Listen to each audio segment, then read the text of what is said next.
Псалом 144. Давидов псалом. Благословен да бъде Господ, моята канара, който учи ръцете ми да воюват, пръстите ми да се бият,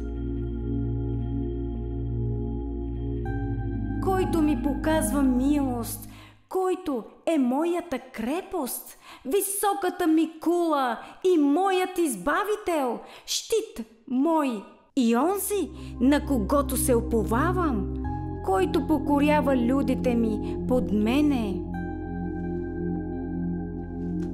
Господи, що е човек, та да го познаваш, син човешки, та да го забелязваш?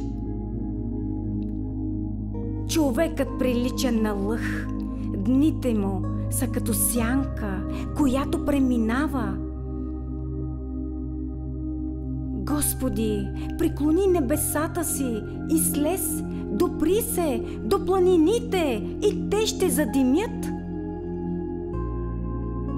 Блесни със светкавици, за да ги разпръснеш, хвърли стрелите си, за да ги поразиш. Простри ръката си отгоре, избави ме, извлечи ме от големите води, от ръката на чужденците, чието уста говорят суета и чиято десница в клетва е десница на лъжа. Боже, нова песен ще ти изпея с десетострунен псалтир, ще пея хваления на Тебе, който даваш избавление на царете и който спасяваш слугата си Давид от пагубен меч.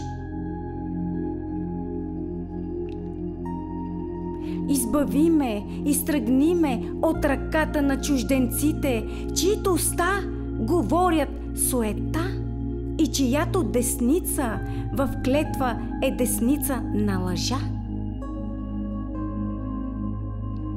Когато нашите синове в младостта си бъдат като пораснали растения и нашите дъщери като краягълни камъни, издялани за украшение в палати, когато житниците ни бъдат пълни, доставящи всякакъв вид храна, и овцете ни се умножават с 1000 и 10 000 по полетата ни, когато воловете ни бъдат добре натоварени, когато няма нито кражби, нито отвличания, нито плач по нашите улици.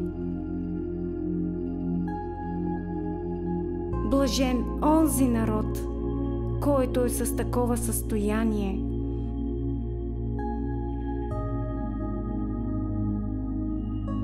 Блажен онзи народ, на когото Господ е Бог.